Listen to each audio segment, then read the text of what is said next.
Baik, teman-teman. Karena waktu sudah menunjukkan pukul 9.40, kita mulai saja ya. Assalamualaikum warahmatullahi wabarakatuh. Waalaikumsalam Waalaikumsalam warahmatullahi wabarakatuh. warahmatullahi Waalaikumsalam warahmatullahi wabarakatuh. Alhamdulillah, teman-teman semua bisa hadir di pertemuan pertama Sekolah Imam dan Muazin Muda di pagi hari yang cerah ini. Semoga Allah Subhanahu wa Ta'ala memberikan keberkahan untuk setiap langkah kita hari ini. Nah, biar suasana sedikit lebih cair nih, izinkan saya membuka dengan pantun. Oke, jalan-jalan ke Ciwaruga, Cakep, mampir sebentar cakep, membeli roti. Hadir di cakep. SIMMLH membawa semangat juga. Semoga ilmunya Cakep. masuk ke hati. Amin. Oke, perkenalkan, Amin. saya Max. Insya Allah akan memandu jalannya kegiatan pada pagi hari ini. Terima kasih kepada panitia dan seluruh peserta yang sudah hadir tepat waktu. Sebelumnya, izinkan saya mengingatkan untuk pertama, mohon mikrofon tetap nonaktif saat pematerian berlangsung. Kedua, bila ada gangguan teknis atau pertanyaan teknis seputar kegiatan, boleh dituliskan di kolom chat. Dan mari kita jaga suasana dengan adab dan ketenangan.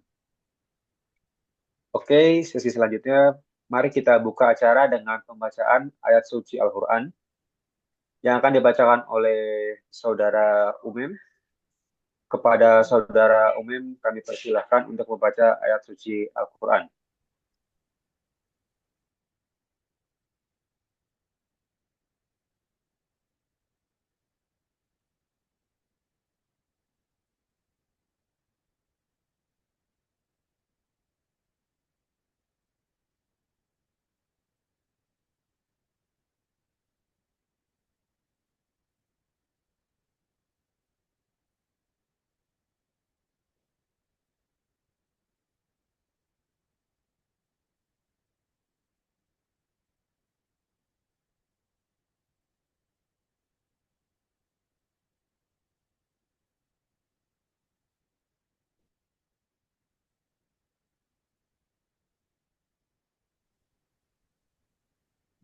Assalamualaikum warahmatullahi wabarakatuh.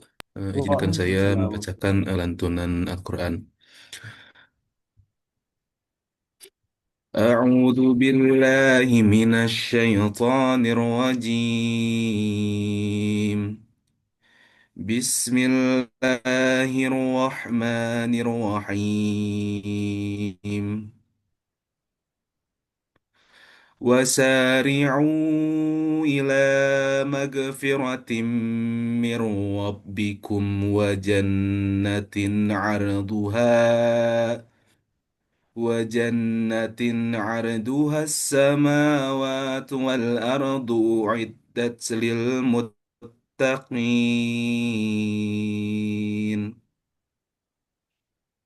صدق الله العظيم. Syukron, wassalamualaikum warahmatullahi wabarakatuh. Waalaikumsalam. Waalaikumsalam warahmatullahi wabarakatuh. Masya Allah, terima kasih pada Saudara Umim yang atas bacaan yang indah dan menunjukkan hati. Nah, semoga menjadi pembuka keberkahan untuk kegiatan kita hari ini. Teman-teman ya. Oke, selanjutnya kita akan mendengar sambutan dari Ketua Pelaksana Kegiatan Sekolah Imam dan Muazin Muda 2025 kepada Saudara Farel Zandra, kami persilahkan.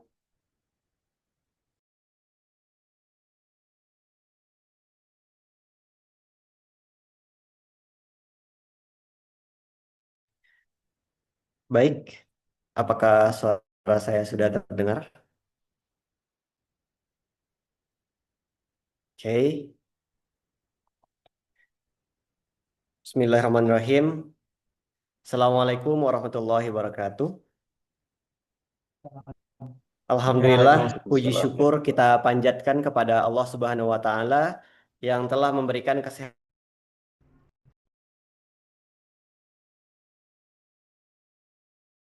Imam dan Muazin Muda Masjid Lukmanul Hakim 2025. Semuanya perkenalkan saya Farel Zandra selaku Ketua Pelaksana kegiatan ini. Senang sekali rasanya melihat teman-teman bisa hadir dengan penuh antusias pada pagi hari ini. Nah, meskipun memang pertemuan perdana kita dilaksanakan secara online, insya Allah ini tidak mengurangi keberkahan dan semangat untuk belajar bersama ya, teman-teman. Nah, kegiatan SIMMLH ini bukan sekadar program rutin atau sekadar syarat organisasi. Ini merupakan proses pembinaan yang insya Allah akan menjadi bekal berharga untuk kita semua, baik dalam mengabdi di Masjid Lukmanul Hakim maupun dalam kehidupan pribadi kita ke depannya. Menjadi imam dan muazin itu bukan hanya soal suara yang merdu atau hafalan yang kuat, tapi juga soal adab, keikhlasan, dan tanggung jawab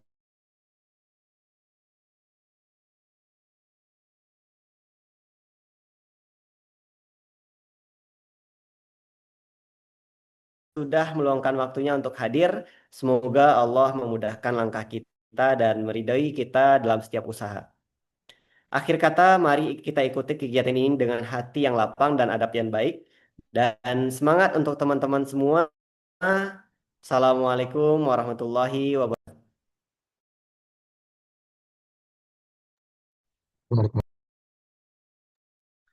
Waalaikumsalam. Nah, terima kasih Saudara Farel atas sambutannya. Semoga menjadi tambahan semangat bagi kita semua ya. Oke, selanjutnya kita akan mendengarkan sambutan dari Ketua Umum PHM DKM Lukmanul Hakim. Kepada Saudara Muhammad Arif Maulana, kami persilahkan. Oke, bismillahirrahmanirrahim. Teman-teman, apakah suara saya sudah masuk?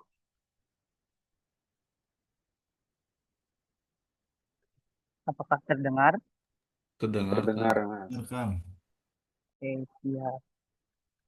Oke, bismillahirrahmanirrahim. Assalamualaikum warahmatullahi wabarakatuh. Teman-teman semuanya, innalhamdulillah nahmaduhu wa nasta'inuhu wa nastaghfiruhu wa na'udzu billahi min shururi anfusina min sayyiati a'malina may yahdihillahu fala mudilla lahu wa may yudlil fala hadiya lahu. Asyhadu an la ilaha illallah wa asyhadu anna Muhammadan abduhu wa rasuluhu amma ba'du. Puji syukur teman-teman semuanya kita panjatkan atas kehadirat Allah Subhanahu wa taala yang telah memberikan kepada kita semua kesehatan, kesempatan ya dapat berkumpul insya Allah di forum yang insya Allah dimuliakan oleh Allah ini. Eh Pertama-tama saya mungkin teman-teman menyampaikan apresiasi ya kepada semua teman-teman yang ada di sini, terutama kepada panitia yang telah mempersiapkan kepanitiaan ini jauh-jauh hari ya, dan insya Allah dengan maksimal. Dan juga saya ucapkan terima kasih juga kepada teman-teman semuanya, kepada para peserta yang telah berpartisipasi dalam kegiatan SIMMLH ini. Yang sebagaimana kita tahu ya teman-teman bahwa program Sekolah Imam Muda LH ini bukan merupakan salah satu ikhtiar dari kita selaku pengurus harian mahasiswa DKM Lukmanul Hakim untuk mencetak generasi-generasi muda yang memang kompeten ya untuk menjadi imam dan muadzin dimanapun itu gitu ya. Kompetennya bukan hanya di dalam saya harapkan kompetennya itu bukan hanya di keberanian, akan tetapi di dalam segi keilmuan terkait keilmuan fikih sholat ataupun terkait eh, makhorijul huruf Al-Quran dan lain sebagainya.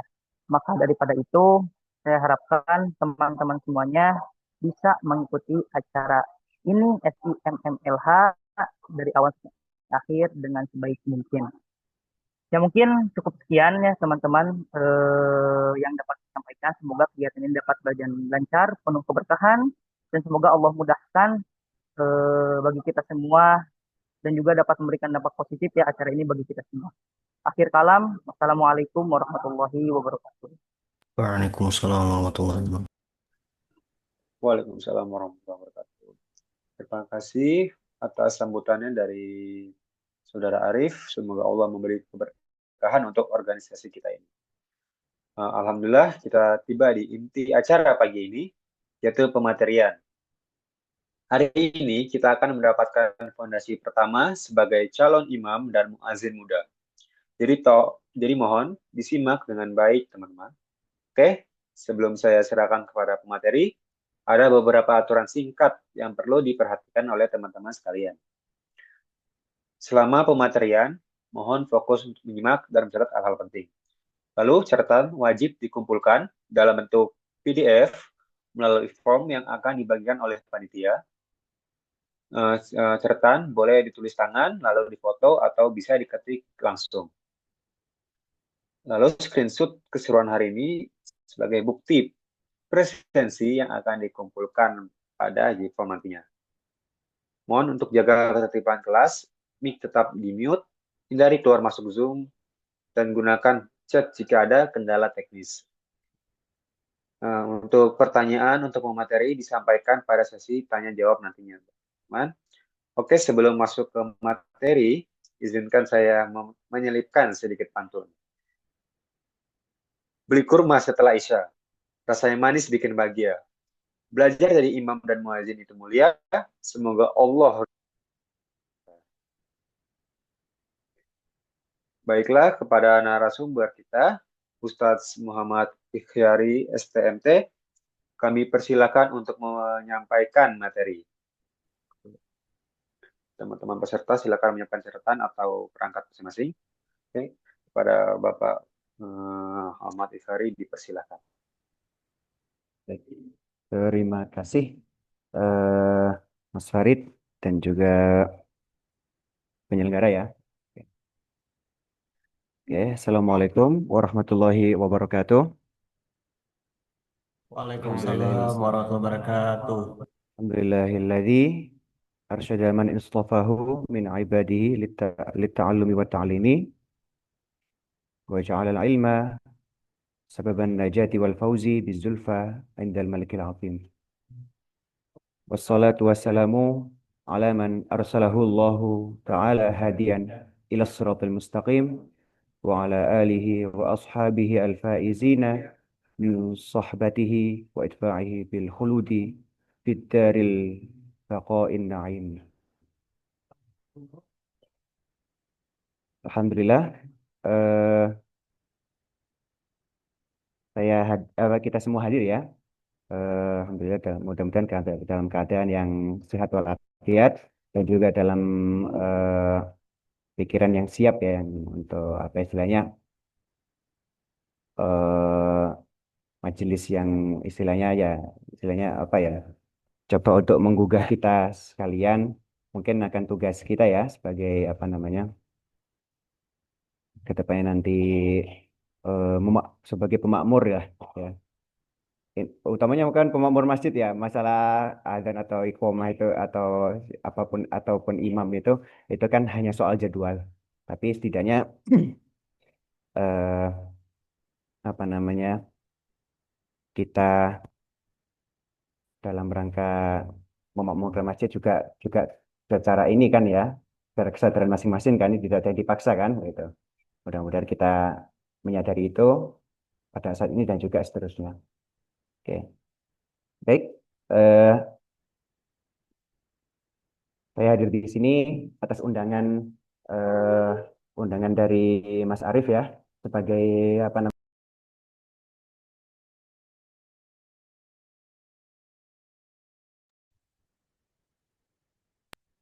sebagai apa namanya mungkin mahasiswa ya sebetulnya ya. Mahasiswanya Mas Arief sebetulnya.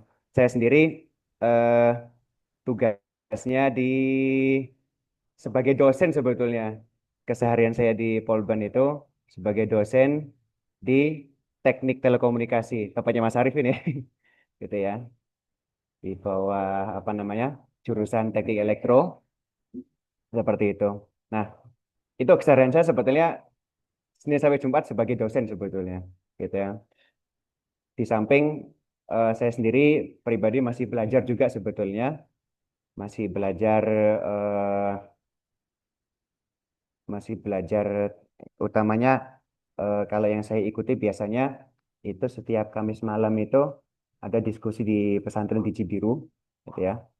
Utamanya mengenai fikih juga gitu. Akhirnya juga mengenai bahasan mengenai termasuk tupoksi kalian sebagai nantinya sebagai muadzin atau mukim atau juga sebagai imam gitu ya.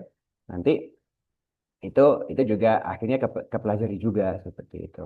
pun saya pun hadir pada saat ini dalam kondisi yang santai juga di rumah gitu ya.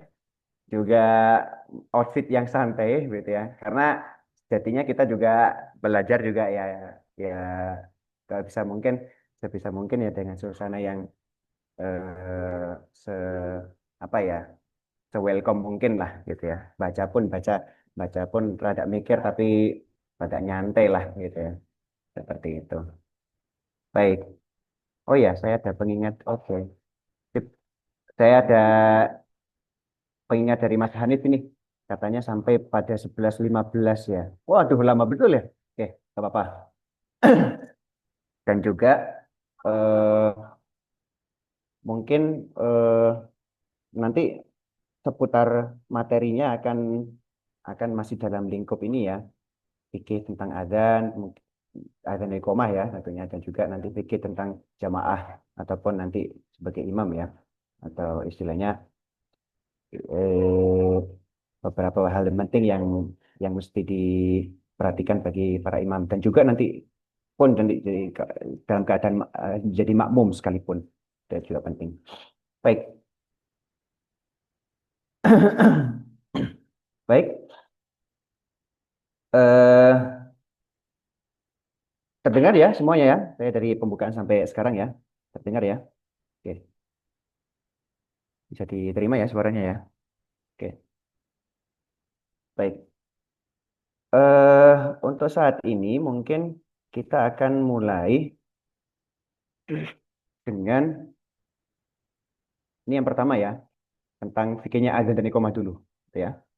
Karena eh, itu yang mungkin kita akan dengar setiap nanti nanti zuhur, nanti asar, dan juga setiap harinya, gitu ya.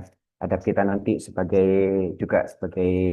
muadzin juga ya, gitu. Nah, berangkat dari mungkin pengalaman pemateri pribadi bahwa pemateri dulu sempat S1 dan S2 di ITB, di kampus tetangga gitu ya. Dan juga waktu waktu dulu S1 itu sempat juga ikut semacam apa ya, beasiswa aktivis gitu nih ya, atau mungkin kalau sekarang Imam Muda gitu kan ya, Imam Muda di eh, kebetulan juga waktu ketika beasiswa Imam Muda Masih Salman ITB itu baru muncul, itu saya pribadi sudah lulus S1 sebetulnya. Sudah lulus S1. Jadi ya mengenyamnya ya ketika masa-masa apa namanya beasiswa aktivis itu gitu. Dan juga biasanya ada agenda bulanan, sekali sebulan harus datang eh, apa namanya beasiswan para beasiswan ya, para penerima beasiswa itu. Oke, sempat juga di masa-masa itu saya juga sempat juga mengalami eh, jadwal rawatib lah, baik itu azan ataupun iqomah gitu kan ya. Gitu. Sesuatu yang paling saya mungkin sampai beberapa sampai sekarang ya, ketika memang ada jadwalnya azan waktu itu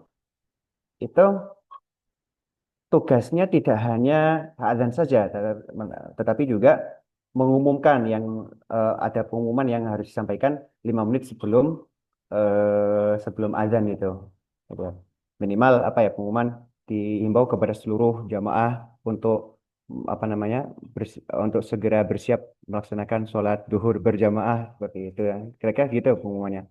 Dan masing-masing apa namanya eh, diimbau kasadian jamaah kanggo samantawis ngararkan pada melana sarang siap-siap kanggo sholat asar berjamaah atau dua berjamaah. Kadang saya suka ini juga suka minta saran, bisi ada bahasa Sunda yang sepadan nggak gitu. Saya umumkan bahasa Sunda ketika harinya mang Nyunda.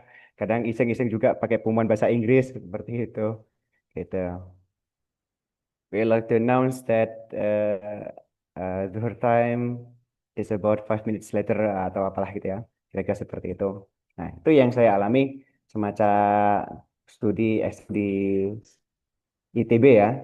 Itu sempat juga aktif di Masjid Salman ITB. Itu tupoksi yang ketika waktu itu muadzin itu yang yang istilahnya yang paling saya ingat dan untuk keseharian ya, bahwa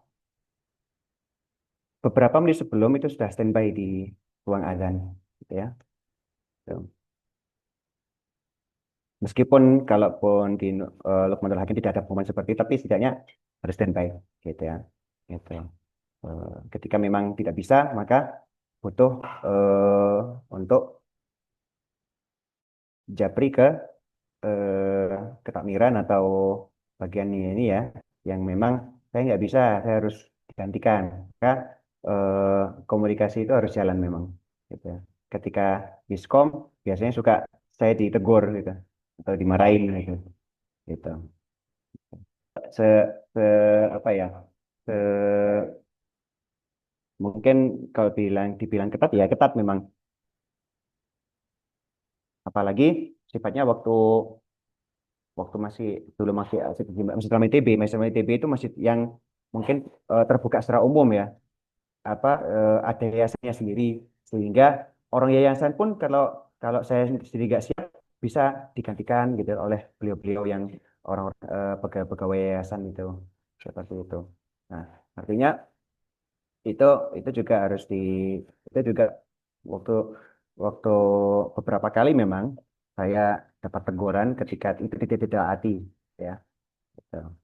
Yang teguran itu lebih ke apa ya, menggugah bahwa saya punya tugas ya, mungkin muadzin yang ada jadwalnya atau imam yang ada jadwalnya, gitu ya. Itu juga butuh untuk ditunaikan dengan baik ya, gitu. Bukan pecat memecat ya, lu lu nggak betul apa, gue nggak betul lu atau misalkan enggak, tetapi lebih ke bagaimana pentingnya bahwa ada ketika sudah ada di satu posisi, maka eh, tuntaskan, tunaikan tugas di posisi itu dengan baik, sebaik-baiknya. Kalau nggak terlalu baik, ya minimal tidak sampai eh, bikin miskom lah. Tuh, seperti itu. Baik, eh, saya mungkin tidak menyiapkan slide yang apa ya, lebih ke ngebaca aja sebetulnya, membaca dari apa-apa yang saya coba persiapkan dari tadi pagi. Ya, saya izin mungkin bagi gambar ya, apa slide ya. Ya. Oke, baik. Saya mungkin lebih ke membaca dari apa ya? Mungkin dari satu referensi yang eh, saya pelajari akhir-akhir ini, itu salah satunya adalah terkait dengan fikih Syafi'iyah ya. Itu adalah Fathul Mu'in. Fathul Mu'in itu eh, ditasnif atau apa disusun oleh Syekh Zainuddin Maliabari, daerah India, Malabar, ya, India Barat. Oke, eh, saya langsung ke bab ini ya, bab adzan dan iqomah ya, gitu. Nah, ketika kita mungkin istilahnya menghafal ayat misalkan, apa misalkan kalau apa namanya, fa'adzana mu'adzinum bainahum al-la'natullahi 'alal zalimin, gitu ya. Atau wa'adzanum minallahi ilan nasi yaumal hajjil akbari, gitu ya. Wa'adzanun, gitu ya. Bahasa-bahasa adzan, gitu ya. Itu secara kebahasaan memang artinya adalah i'lam atau pemberitahuan, gitu ya. Atau woro-woro kalau secara di bahasa ini ya, di bahasa kita mungkin, atau pengumuman, gitu ya. Gitu. Dan secara syariat definisinya adalah apa-apa yang dikenal atau dimakruf ya, dari beberapa lafaz yang tersusun yang masyhur, gitu ya, baik itu di adzan maupun iqamah. Nah, asal muasal dari syariat adzan ini eh, tahun berapa hijriahnya mungkin saya belum ketemu sebetulnya, tetapi setidaknya yang saya baca dari referensi itu adalah dari ijma para sahabat dan juga yang bahasanya masbuk ya. Masbuk itu mungkin yang belakangan ya, yang mungkin apa ya, secara secara urutan syariatnya sholat itu memang syariat dulu, lebih dulu. Adzan masih ada belakangan, gitu ya. Itu dari mimpi atau ru'yahnya Abdullah bin Zaid, gitu ya. Pada saat memang eh, Nabi Shallallahu Alaihi Wasallam dan juga para sahabat sedang berunding ya, bermusyawarah ya terhadap apa-apa yang perkara apa yang sepantasnya dipakai untuk memberitahu atau mengumpulkan manusia untuk berjamaah seperti itu ya. Gitu. Nah, kemudian memang pada mulanya ada penyebutan riwayat bahwa Nabi Muhammad menyerukan untuk apa namanya? Untuk nitah lah, nitah nitah eh, untuk apa ya? Istilahnya meniup sangkakala atau meniup trompet atau nakus gitu kan ya. Gitu. Bahasa-bahasanya memang eh, memang kalau di riwayat yang lain atau di penjelasan yang lain, nakus ini adalah eh, alat yang dipakai orang-orang Nasoro untuk mengumpulkan mereka untuk istilahnya eh, memberitahukan bahwa akan berkumpul orang-orang Nasoro ini untuk ibadah gitu ya. Gitu. Nah, nah ketika masa-masa hektik seperti itu, ternyata di kala sahabat Abdullah bin Zaid itu tidur, itu ada satu orang yang mendekati, gitu ya. Kemudian si orang itu membawa nafus ya di tangannya. Maka eh, Abdullah bin Zaid menanyakan, ente jual nggak itu nafus gitu? Menjual nggak gitu? Lalu si orang yang membawa nafus merespon gitu ya. Buat apa? Gitu. Lalu direspon oleh Abdul bin Zaid untuk ini untuk apa namanya? Untuk menyuruh orang-orang dengan alat nafus itu untuk sholat gitu ya. Nah, kemudian direspon lagi oleh orang yang bawa nafus itu. Awala adulluka ala ma huwa khairun min dzalika, gitu kan ya. Pertanyaan apa? Nanya apa ya, membuka retorika lah. Eh, apakah tidak aku tunjukkan gitu. Apakah mau aku tunjukkan apa yang sesuatu yang lebih bagus dari nafus ini? Maka Abdullah bin Zaid meresponnya bala, iya muhun gitu ya. Maka katakanlah Allahu Akbar, kemudian seterusnya ya, asyhadu an la ilaha illallah, panjang gitu ya, ila akhir ini seperti itu. Kemudian si orang yang bawa nafus tadi itu berpaling lah, berpaling atau istilahnya pergi gitu ya. Dan ketika masih belum jauh, maka si orang yang membawa nafas tadi itu justru melanjutkan perkataannya gitu. Gitu. Dan dan engkau katakan ketika akan apa namanya, akan mulai sholat itu, katakanlah Allahu Akbar ila akhirih sampai akhir iqamah seperti itu. Nah, kemudian ketika pagi apa namanya pagi datang gitu ya, datang waktu pagi, maka sahabat Abdullah bin Zaid datang kepada Rasulullah SAW dan mengkabarkan itu. Gitu. Nah, maka sampai kepada ucapan Nabi Muhammad SAW, Innaha la ru'ya haqqun insyaallah. Gitu ya. Ini adalah mimpi yang hak, mimpi yang benar. Gitu.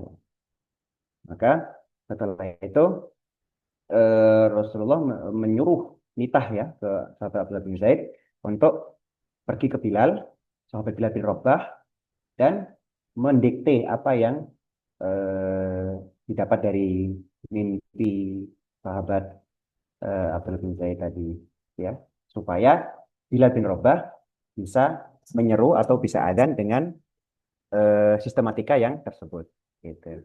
Karena memang pertimbangannya apa? Pertimbangannya eh, sahabat Bilal bin Rabah itu anda sultan ya.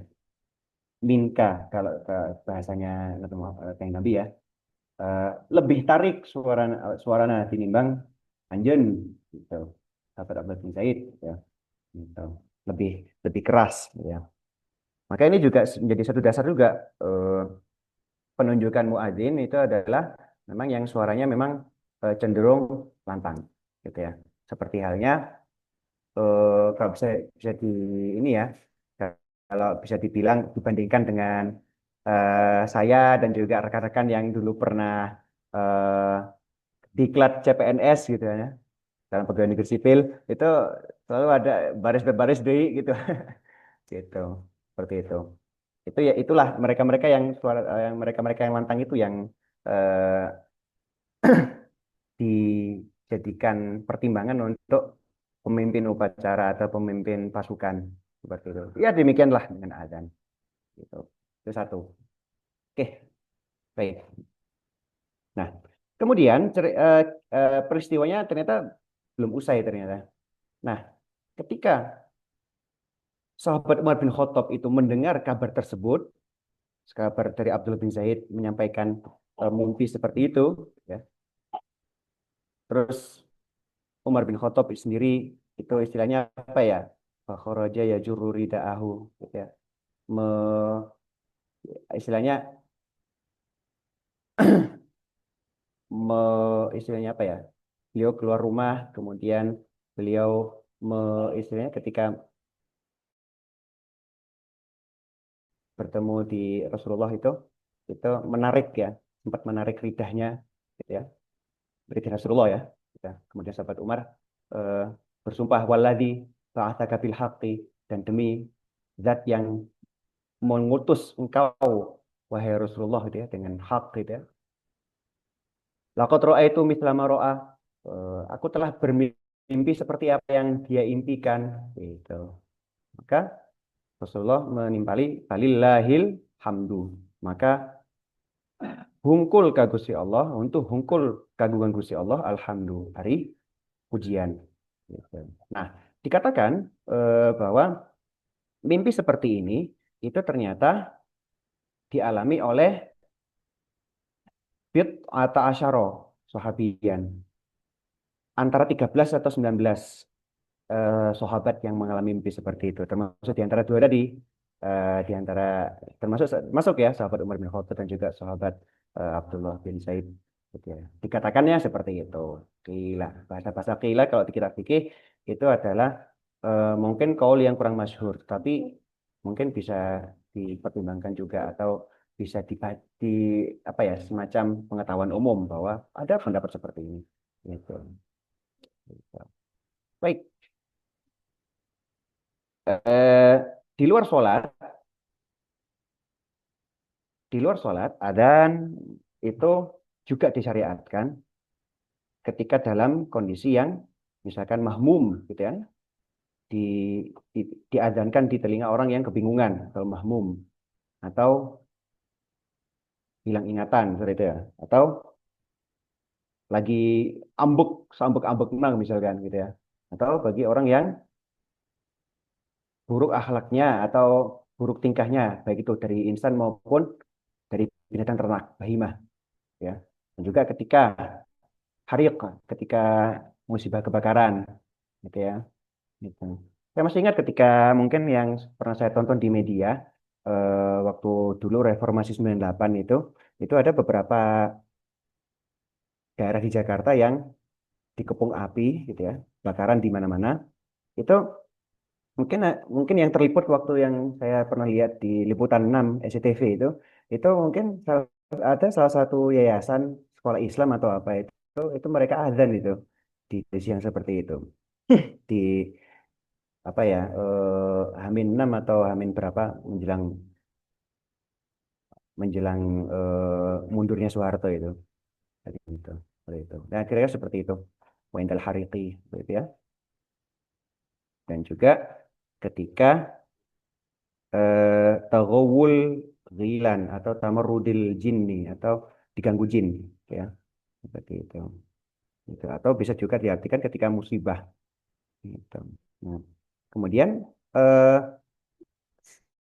kaul yang di statement juga oleh Zainuddin Maliabari yang beliaunya Syafi'iyah itu memang tidak semua setuju ya, tapi ada dan iqamah itu juga disyariatkan di udunail maulud, di dua telinga eh, yang dilahirkan.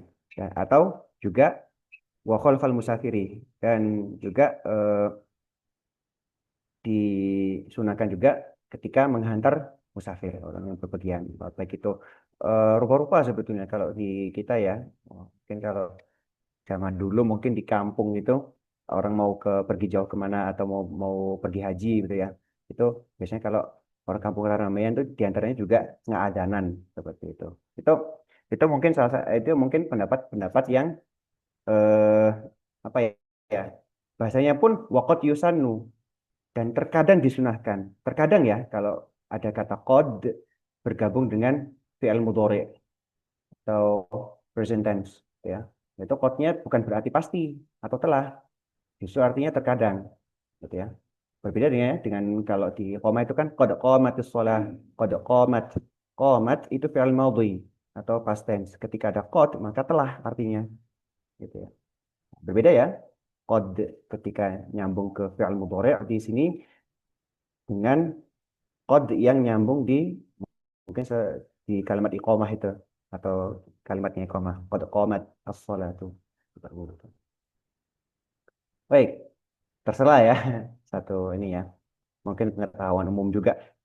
Oke, baik.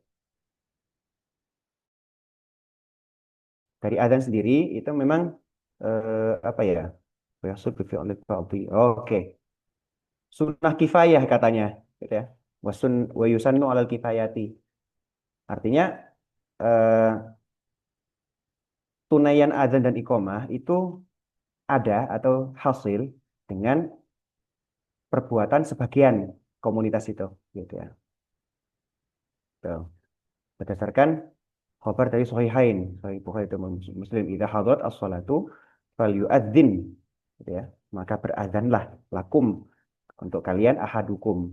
Siapa salah satu di antara kalian? Jadi memang eh, untuk apa namanya? Salat itu ingin didirikan atau ingin dimulai atau akan dimulai. Oke, disunahkan bagi zakar laki-laki walaupun sendirian, gitu ya. Artinya menyesuaikan. Kalau memang untuk umum ya memang adanya tarik. Kalau untuk sendiri ya seukur seukur kadenge saurangan gitu. Mufaridan gitu ya. Gitu. Wa in sami'a adzanan di maktubatin ya. Apa namanya? Untuk maktubah ya tentunya adzan ini. Untuk sholat yang 5 itu tiap harinya itu. Oke, maktubah ya. Gitu. Karena untuk selain maktubah itu lain lagi, bukan adzan namanya. Oke, selanjutnya wa ayu adzina lil ula min sholawatin tawalat. Oke. Dan sunnah juga untuk azan ketika ini azan di sholat yang pertama, untuk sholat-sholat yang ber apa namanya, apa ya, tului-tului, yang ber, apa berturut-turut. Nah, misalkan ketika jamak kasusnya di haji misalkan, eh yang terlihat ketika hari H Arafah itu ya, setiap tahunnya di televisi Saudi itu eh, jamaah itu jamaah haji itu ada apa mendengarkan wukuf ya, ketika waktu zuhurnya tiba ada wukuf, kemudian setelah wukuf itu jamak takdim qashar. Nah, jamak takdim qashar berarti kan melingkupi zuhur dan asar kan, dikerjakan dalam satu waktu zuhur, di waktu zuhur itu. Nah, yang adzan itu adalah di waktu zuhurnya, yang di waktu asarnya hanya iqomah gitu. Seperti itu. Ya kan, berarti itu penjelasan dari wa ayyu adzina al lil ula min sholawatin tawalat, di kalimatnya ini ya. Apa namanya? Di penjelasannya Syekh Zainuddin Al-Maliabari. Ya. Oke. Oke. Kemudian zakaron sofian, meskipun baru gak kene tidak apa-apa sebetulnya. Itu ngomong faridan. Oke. Apalagi ya? Limaktubatin. Oh ya, sholat maktubah tadi ya, sholat 5 waktu itu, walau faitatan, walaupun sholat itu faitah. Sholat itu adalah sholat yang tinggal, sholat kodok, gitu ya. Gitu ya. Sholat yang bukan adaan, gitu ya. Sholat yang faitah, itu tidak apa-apa. Tapi tidak untuk selain maktubah, seperti sunnah, jenazah, dan juga sholat yang dinazar, gitu ya. Gitu. Wah, nah, ketika dalam kondisi memang ikhtisor, ingin meringkas antara adzan dan iqomah, gitu ya. Seperti karena sebab sempitnya waktu, maka adzan itu yang lebih utama, gitu. Ketika memang ini ya niatnya pengen adzan dan iqomah, tetapi sempit waktu nih, tak ada adzan gitu. Tapi kalau dari awal pengen iqomah ya iqomah aja, gitu. Gitu. Oke, kemudian apalagi? Nah, ketika adzan itu juga disunahkan juga wa yuqimu likullin, setiap dan juga disunahkan untuk iqomah bagi setiap muadzin itu. Dan juga disunahkan iqomah untuk unta, untuk perempuan. Gitu. Mungkin ketika ada kondisinya, ketika ada jamaah yang memang wanita semua, gitu, memang disunahkannya secara sir. Itu pun untuk iqomah, gitu ya. Gitu. Tidak dimakruhkan memang ketika memang dalam kondisinya sir ya. Tetapi kalau jahar haram untuk perempuan seperti itu. Baik, lanjut ya. Eh, nah, yang untuk selain maktubah, selain sholat wajib, di antaranya termasuk untuk nafil ya, untuk sholat sunnah, itu seruannya sifatnya bukan adzan, hanya seruan aja, as-sholata jami'atan atau as-sholatu jami'atun, gitu ya. As-sholata dengan fathah, dengan nasab ya, itu bermakna ihro, seruan, apa namanya, ta'al gitu ya, atau apa, aqbil di sholah gitu ya, aqbil sholatan gitu ya, dalam keadaan memang mau untuk menuju ke sholat gitu, atau atau hubungan mubtada khobar, as-sholatu jami'atun gitu ya. Kalau as-sholata jami'atan, as-sholata sebagai ihro atau seruan, yang diserunya, sesuatu yang diserunya, kemudian jami'atan sebagai hal, atau as-sholatu jami'atun, as-sholatu mubtada, jami'atun sebagai khobarnya. Oke, seperti itu. Nah, kemudian syarat dari ini ya, yang disyaratkan juga di adzan dan iqamah itu adalah tertib dan terus menerus, tertib dan wila, gitu ya. Tertib, artinya tertib ketika ketika ini, ketika misalkan terlupa, terlewat satu lafal, misalkan misalkan ketika posisi muadzin nih, ternyata nggak fokus gitu ya, gitu. Maka tertinggal misalkan ya, walau taraka ba'duhuma gitu ya. Ketika tertinggal sebagian lafalnya, maka si muadzin harus mendatangkan lafal itu, misalkan kelupaan hayya 'alas shalah misalkan gitu. Dan juga iadah, dan juga eh, mengulangi apa-apa yang eh, setelahnya tadi sempat terucap gitu ya, setelah setelah hayya 'alas shalah misalkan tadi yang terlupa gitu ya. Sudah terucap hayya falah, tetapi ternyata belum terucap hayya shalah, maka hayya sholahnya harus dilafalkan, dan juga hayya falahnya juga harus diulang. Gitu. Bahasanya seperti itu, tertib ya. Kemudian wila, wila itu juga disyaratkan dalam adzan adalah eh, terus menerus, sambung menyambung. Dan sambung menyambungnya memang tidak membahayakan, memang tidak sampai memutus adzan itu apa sesuatu yang dari yasir kalam, dari ringannya ucapan atau ringannya jeda, jeda nafas gitu ya, seperti itu. Walau amdan, walaupun sengaja. Artinya kan eh, seukuran memang muadzin tidak ingin menghentikan di tengah-tengah gitu ya. Tapi memang niatnya hanya untuk jeda nafas atau istirahat dulu gitu ya. Apa maksudnya istirahat dulu dalam artian istirahat ini ya, apa namanya? Ketika memang misalkan azan itu tarik gitu kan ya, itu kan juga ngos-ngosan juga sebetulnya. Nah, tuh. Karena mungkin kalau saya pribadi azan itu cenderungnya tarik. Tarik gitu. Jadi dengan mikrofon itu memang agak jauh memang ukuran itu gitu. Beda dengan mungkin teman-teman rekan-rekan yang mungkin adanya tidak terlalu keras, ini pun tidak apa-apa. Jadi menyesuaikan ya, menyesuaikan. Ini juga latihan buat rekan-rekan sekalian, latihan mic ya. Jadi latihan miking lah gitu ya. Oke.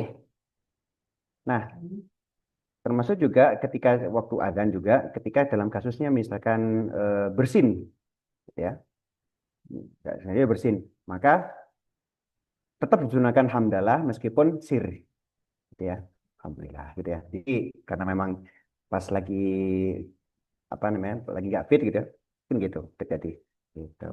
Dan ketika misalkan juga ada salam atau ada yang orang lain yang bersin, maka disunahkannya juga mengakhirkan jawaban salam dan juga mengakhirkan tasmid yarhamukallah itu seperti itu diakhirkan. Jadi adanya beres dulu baru menjawab salam. Itu. Oke. Kemudian apa lagi ya? Nah, saya kira mungkin kalau jahar adzan itu bukan udah ini ya, jahar untuk jamaah memang itu. Meskipun sendiri adzan sendiri tadi sudah dinyatakan juga sunnah disunahkan ada juga meskipun sendiri, ya, tapi sendiri pun ya menyesuaikan gitu, gitu. Yang disunahkannya ya bir juga, gitu. Nah, kemudian oke. Nah, termasuk azan ya, karena azan ini juga ibadah, itu juga disunahkan untuk wudhu ya, gitu ya. Sebagaimana ibadah-ibadah yang lain juga sebetulnya. Visi, visi oke lah, darurat, darurat, darurat, tapi ya harus persiapan juga. Makanya eh, salah satu yang penting ketika azan, mau azan itu juga ingat, kudu ingat jadwal. Kudu ingat jadwal sholatnya juga, kira-kira jam berapa.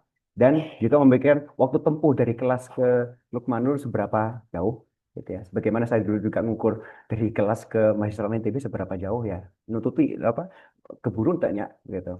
Gitu. Sambil tetap kontak-kontak ke memang bagian yang piketnya ya, bagian yang memang betul-betul diamanahi untuk memastikan bahwa azan itu berkumandang pada waktunya, tidak telat, gitu ya.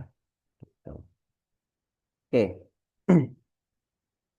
tuh, jadi itu ya saya beringat itu, misalkan, oh saya belum wudhu itu jangan jadi alasan, memang harus persiapan dari awal, gitu. Oke, baik, apalagi ya. Oh ya, kalau yang azan subuh as-salatu khairum minan naum begitu ya, udah jelas juga.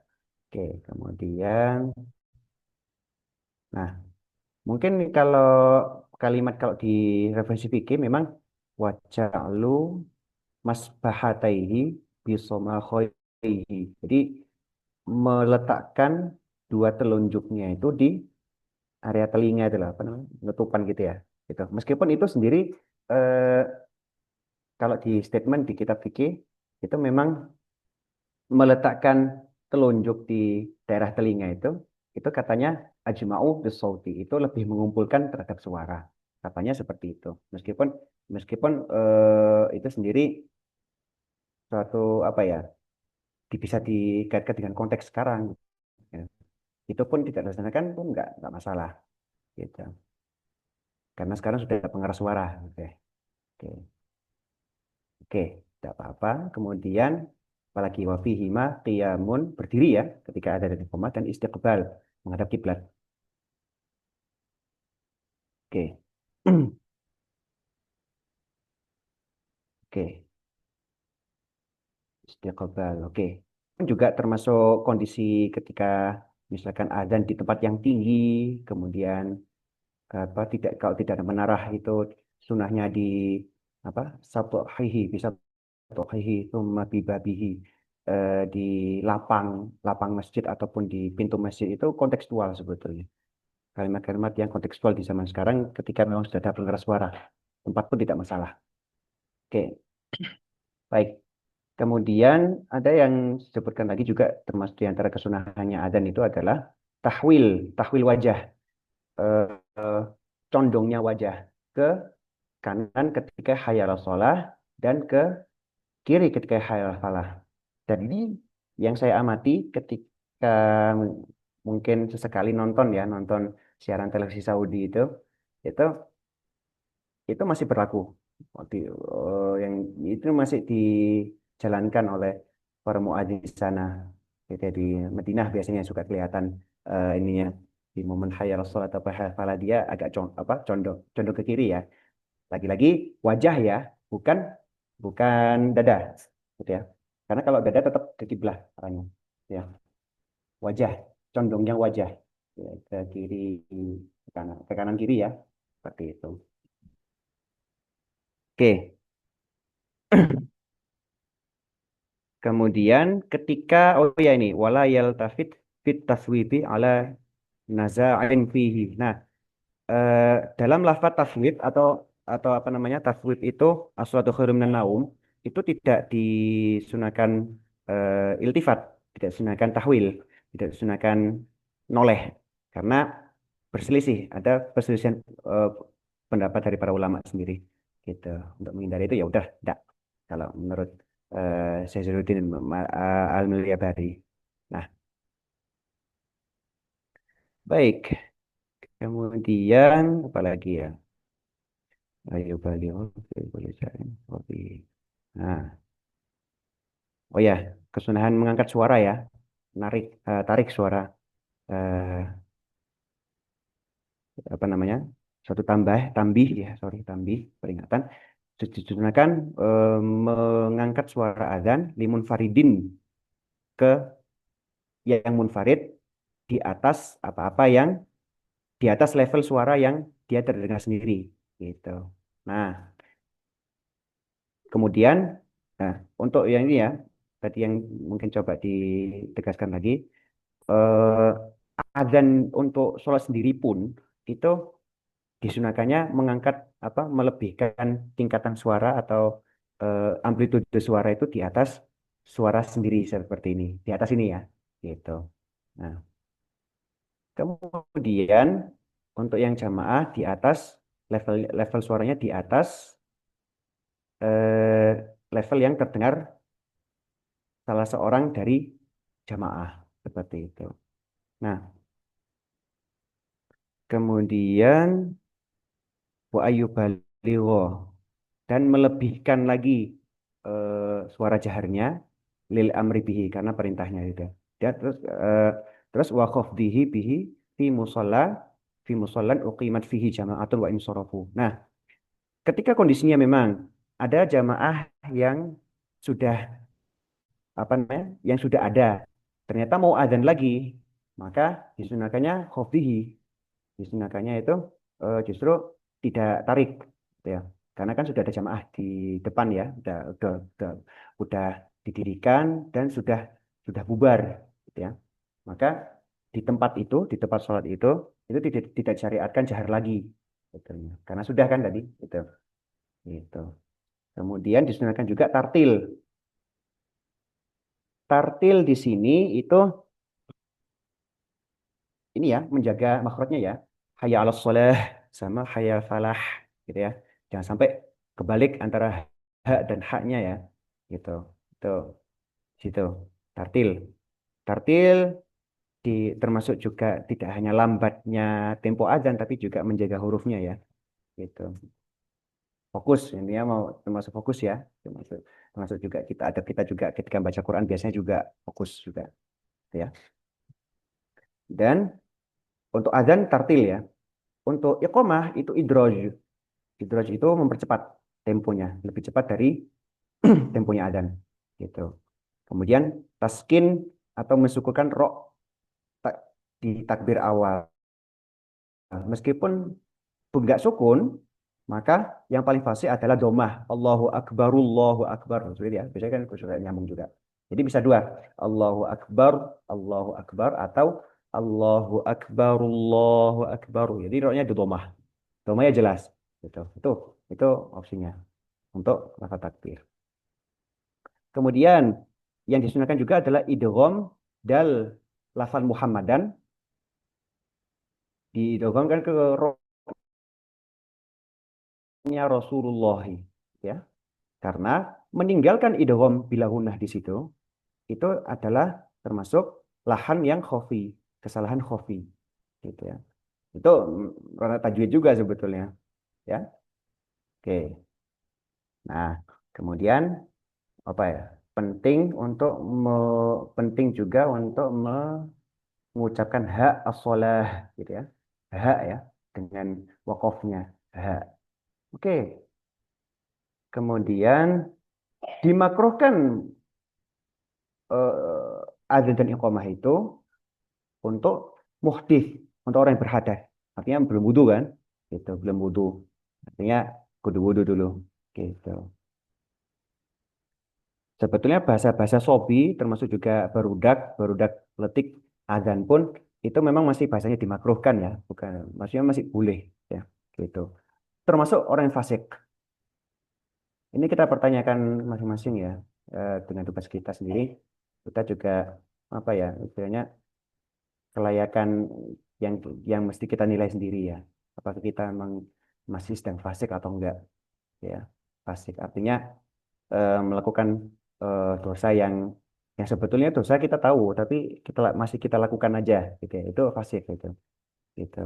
Termasuk kondisi imam juga ini gitu ya, fasik, kefasikan ini ya.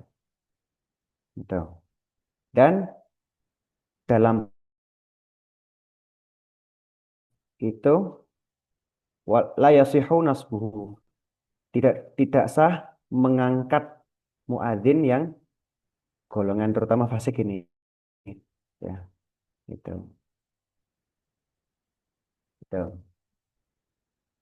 artinya eh, saya yakin Mas Arief dan juga eh, pengurus-pengurus yang sekarang sudah ini ya istilahnya punya kriteria sendiri kenapa apa istilahnya angkatan-angkatan yang baru diterima dengan komposisi siapa siapa siapa siapa itu dan mudah-mudahan ini juga dalam apa ya satu satu ikhtiar dari pengurus juga sebetulnya mudah-mudahan amanah ini juga diemban juga dituntaskan dengan baik tidak dikhianati gitu ya bagi rekan-rekan yang baru ya terutama ya menjadi ingat juga bersama. Oke. Nah, terkait ada dan iqomah dengan menjadi imam, itu mana yang lebih afdol? Ternyata berbeda pendapat. Ada yang mengunggulkan ada dan iqomah dengan apa ya? Dengan dalilnya waman ahsanu qawlan mimman da'a ila Allahi wa amila sholihan wa qala innani minal muslimin fusilat gitu. Itu ulama yang mengunggulkan ada dan iqomah dibandingkan dengan imamah atau pengimaman. Nah, dan dikatakan, sebentar. Oh ini tafsiran dari Siti Aisyah atau Sayyidah Aisyah, salah satu istri Rasulullah, itu mereka yang waman ahsanu qawlan mimman da'a ila Allah wa amila sholihan itu adalah muadzinuna. Mereka adalah para muadzin. Itu tafsiran dari Sayyidah Aisyah. Nah, dikatakan hiya afdol minhuma, hiya itu apa imamah menjadi imam itu lebih afdol. Nah, tetapi memang apa ya? Wafudilat min ahadihima bila naza'in gitu ya. Eh, dan memang sebagian ulama memang oke lah. Juga namanya juga perdebatan juga ini juga enggak ini apa namanya imamah pun unggul juga ketika memang ditunaikan dengan baik gitu ya. Muadzin dan juga mukim juga sepantasnya kalau memang tugasnya ditugasi apa menunaikan tugasnya dengan baik juga ya masalah keutamaan itu masalah yang sudah pasti dan seberapa kadarnya wallahu a'lam ya seperti itu intinya gini yang perlu diperhatikan yang menjadi mungkin apa ya yang dari pengalaman saya sendiri pribadi menjadi imam ataupun menjadi muadzin di waktu masih masih aktif di masih Salman ITB itu adalah bahwa mereka berdua adalah satu tim ya. Dan mungkin kalau yang berlaku di sekarang, muadzin itu ada di belakang imam, itu juga bertanggung jawab. Si imam ini mau baca apa nih, gitu loh. Itu juga ini betul diperhitungkan ya, rekan sekalian. Itu ya. Intinya termasuk juga bacaan imam sebisa mungkin ketika ada yang kurang dikoreksi gitu kan ya. Gitu. Jangan sampai eh, jangan sampai pertunjukan imam itu menjadi semacam one man show, jangan. Justru justru itu nggak baik gitu. Karena nanti di bahasan-bahasan tentang jamaah bahwa imam itu sebisa mungkin memikirkan makmumnya siapa saja, umum nggak ini atau makmumnya memang orang-orang yang santri semua atau gimana gitu. Gitu. Sehingga bahasan-bahasan mengenai nanti bacaan bacaan surah imam itu bahkan kalau di beberapa literatur itu itu dibatasi loh, dibatasi di surah pendek itu untuk maghrib karena memang waktunya pendek ya itu itu baik itu penting ya gitu eh jangan sampai kita jadi imam itu menjadi menjadi ujub nah ya gitu bukan ini tanggung jawab sebetulnya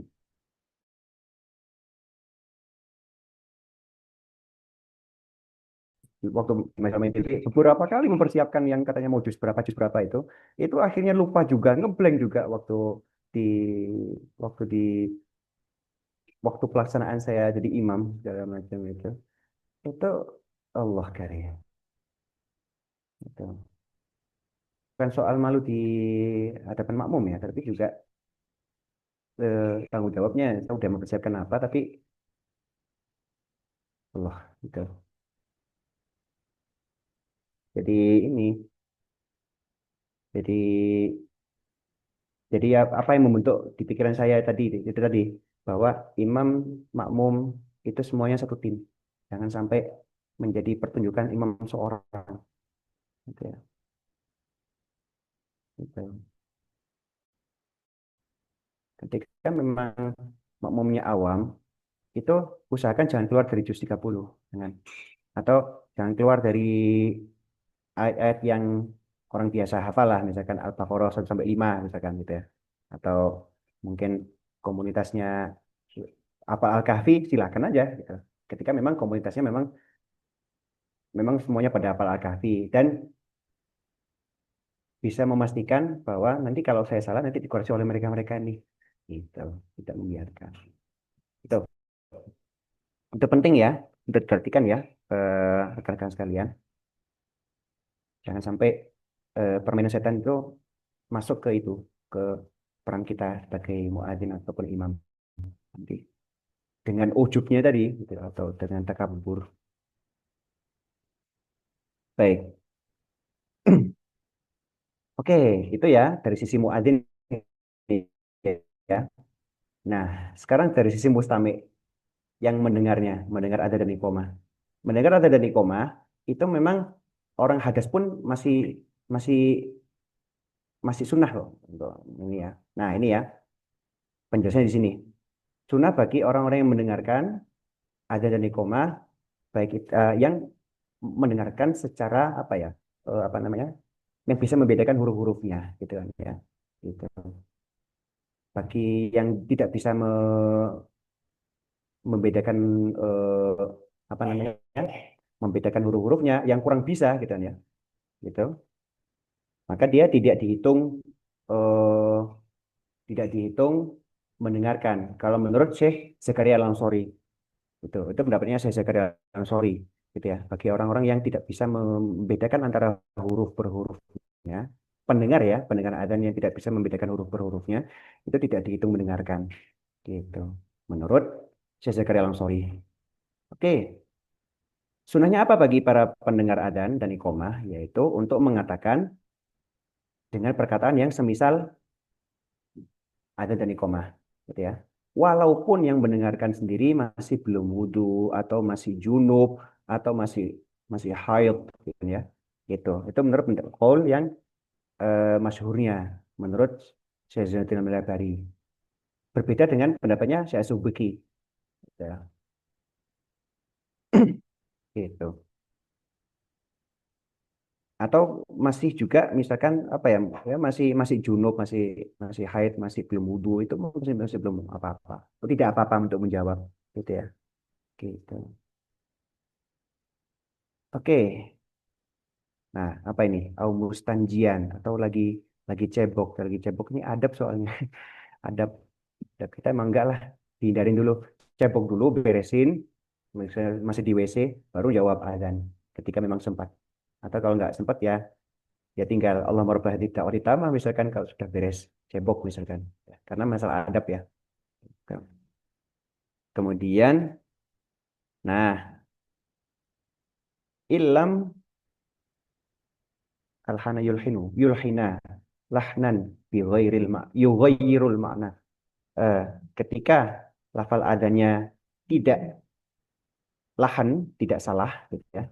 Kesalahannya tidak sampai mengubah makna, maka masih disunahkan untuk menjawab lafal adanya itu. Nah, itu ya. Ini juga ranah tajwid juga yang harus dipahami dari rekan-rekan sekalian. Bahwa adzan pun juga tajwid ya. Perhatikan baik itu yang mendengarkan lagi lebih-lebih yang adzan nanti, muadzin nanti. Oke, kemudian apalagi? Nah, dan kondisinya ketika mendengar sebagian dari adzan, maka pendengar menjawab untuk itu, untuk adzan yang didengarnya. Gitu. Gitu. Kemudian apa nih? Wa fima lam yasma'hu walau tarattaba ma'adin ajabal kullu walau ba'da salatihi. Oh, gini. Dan dan pada apa-apa yang pendengar tidak mendengar lafal adzan itu dan kalaupun walau tarattaba al muadzinuna gitu ya. Tarattaba eh tarattaba itu ini apa namanya? Dan ketika muadzinnya sudah beres, sudah tenang gitu kan ya. Sudah istilahnya sudah apa ya istilahnya? Tarotaba itu sudah beres gitu ya. Sudah tenang. Suasananya sudah beres adzan gitu ya. Maka eh, pendengar itu menjawab semuanya. Walau setelah sholat gitu ya. Setelah sholatnya apa namanya? Misalkan lagi di ini ya, lagi pas qobliyah atau tahiyatul masjid itu sudah dengar apa namanya? Itu sudah tahiyatul masjid berapa apa? Sudah tahiyatul masjid atau sholat sunnah mutlak itu ternyata di tengah-tengahnya adzan, maka ketika masih dalam sholat sunnah itu bereskan dulu sholatnya, tidak jawab adzan. Baru ketika setelah beres sholat, muadzin juga sudah beres, barulah jawab gitu. Gitu. Dan dimakruhkan meninggalkan ijabah, meninggalkan penjawaban yang awal, meninggalkan penjawaban yang menjawab adzan itu. Gitu. Nah, termasuk juga ketika qiraah, zikir, doa gitu ya, semua itu terpotong karena dengan tasyril atau dengan katunggulna atau dengan kesibukan menjawab adanya sebetulnya ya. Jadi ditinggalkan dulu qiraah Quran, zikir, kemudian doa gitu ya. Gitu. Artinya eh, ketika memang sudah sibuk zikir atau lagi ngulang-ngulang apalah, berhenti dulu, istirahat dulu untuk jawab azan. Nah, ini yang juga penting juga ketika adzan berkumandang itu itu makruh untuk menjawab adzan untuk mujame. Mujame itu orang jima, orang berhubungan suami istri. Yalah, beresin itu dulu. Gitu. Termasuk juga ini ya, adab juga ya. Orang yang jima pun makruh eh, jawab adzan. Termasuk juga yang qadhi hajatin, orang yang apa ya, berhajat di dalam WC gitu. Tuh. Tetapi wajib bagi si dua tadi, eh, adzan dan iqamah bagi mereka mujami' dan juga qadhil hajat setelah beresnya mereka berjima, beresnya mereka eh, menunaikan hajat gitu. Gitu. Ketik seperti halnya orang yang sholat di tengah-tengah ini ya. orang yang menjumpai sholat sunnah, tapi tengah-tengah sholat sunnah ada adzan berkumandang, itu juga wajib untuk menjawab setelah beres sholatnya, gitu ya. Ketika ingkoruba al-faslu, ketika dekat eh, jeda, gitu ya, jeda antara setelah adzan itu dan beresnya mereka-mereka itu, beres jima, beresnya sholat, gitu ya, gitu, seperti itu. Baik, itu penting ya. Ketika menjawab adzan, apa ketika menjawab adzan itu perhatikan kita lagi ngapain, gitu ya. Kita lagi di kelas atau lagi di WC, itu perhatikan juga. Gitu. Oke, saya kira mungkin apa ya, kalau oke lah, kalau jawaban la haula wala quwwata illa billahil azim di hayy alat, hayy sahih falah, oke, kita sudah paham mungkin tentang itu. Kemudian apa lagi? Ini tahwil ya. Hmm. Atau kalau untuk ini apa namanya suatu khairum minan naum sudaqta bararta atau barita wa ana ala dzikri syahidin gitu kan ya.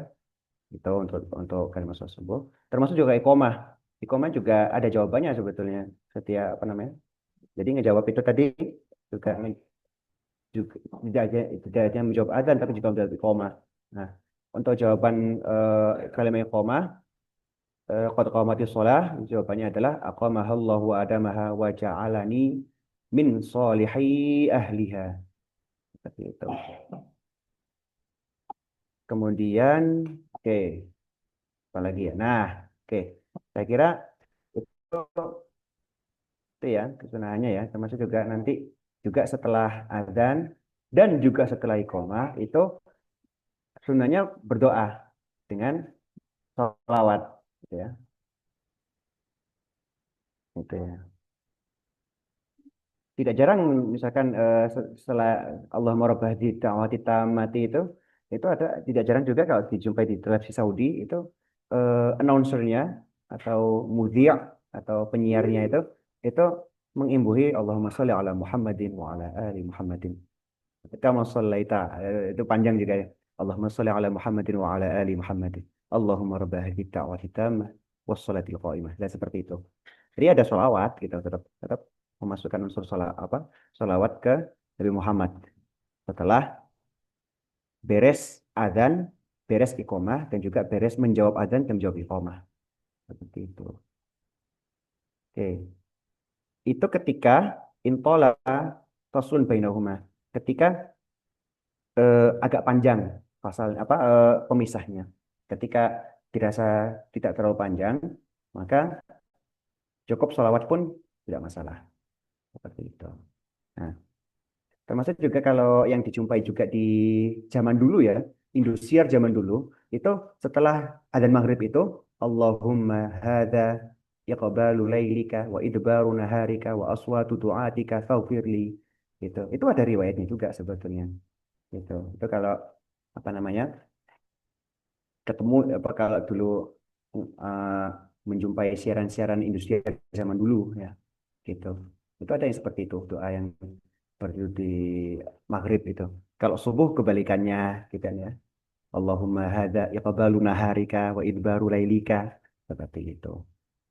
Gitu. Karena memang sesuai konteks gitu ya. Oke. Kemudian apa lagi ya? Nah, ada juga yang termasuk juga yang penting juga ketika apa namanya sebelum iqomah itu ada kesunahan untuk membaca sholawat. Allahumma sholli ala sayyidina Muhammad wa ala ali sayyidina Muhammad meskipun secara lirih ya sebelum iqomah itu. Nah, itu mungkin yang di kampung-kampung itu biasa suka gitu sebelum iqomah apa namanya sholawat dulu itu.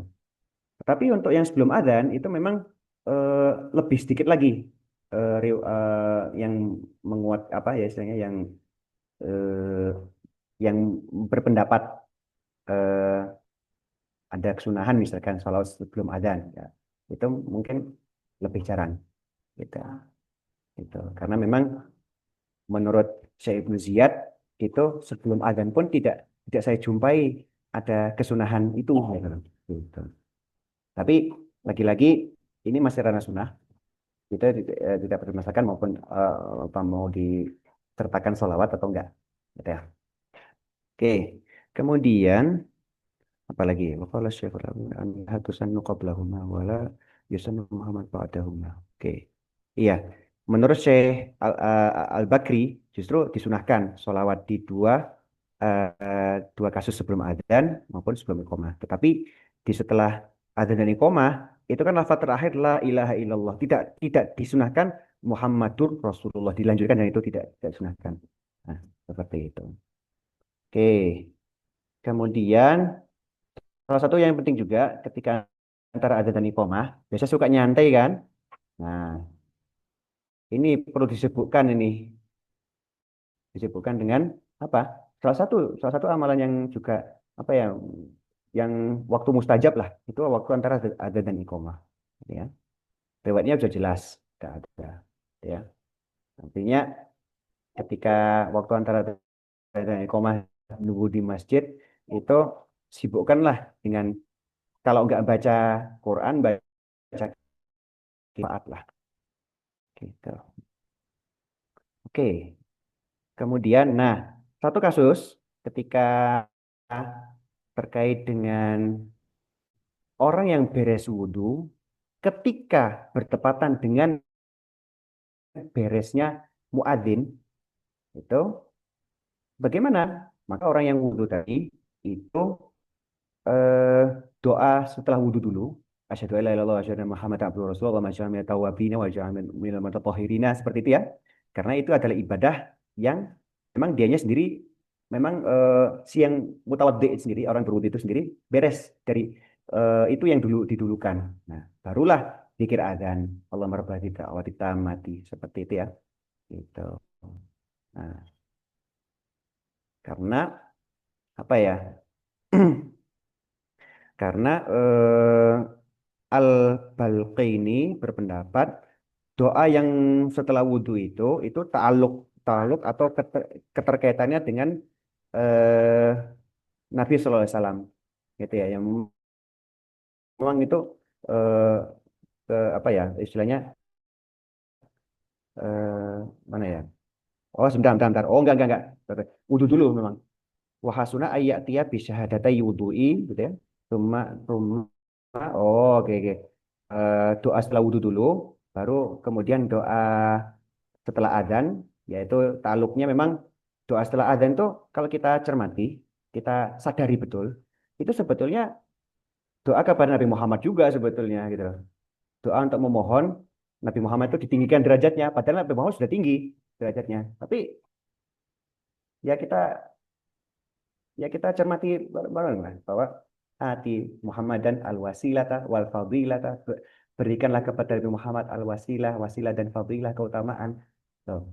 Nabi Muhammad sendiri sudah manusia yang paling utama, itu pun masih didoakan terus gitu ketika setelah adzan itu sedemikian ta'aluknya ya, doa adzan itu dengan Nabi Muhammad SAW, dan sedemikian terkaitnya, terikatnya, gitu ya. Lalu doa sendiri, gitu ya, setelah doa adzan itu. Jadi jadi yang doa setelah adzan Allah marbadi da'wati tamah sampai innaka tuhfil itu minimalnya sebetulnya. Itu ya. Oke. Baik. Oke, panjang juga ya. Jadi sekarang jam berapa nih? Oke, jam 11. Oke. Baik. Eh mungkin terkait adzan segini, mungkin saya langsung ke ini ya. Langsung ke apa namanya?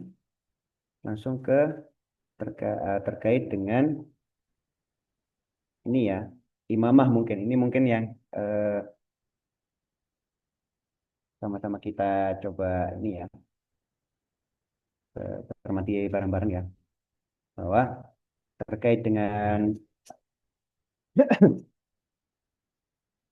tugas kita sebagai imamah atau sebagai imam itu itu mungkin akan kita emban pada suatu saat nanti, cepat atau lambat memang. Tetapi ketika ada momennya kita persiapan seperti ini, mudah-mudahan ya kita sama-sama sama-sama persiapkan ya, gitu ya.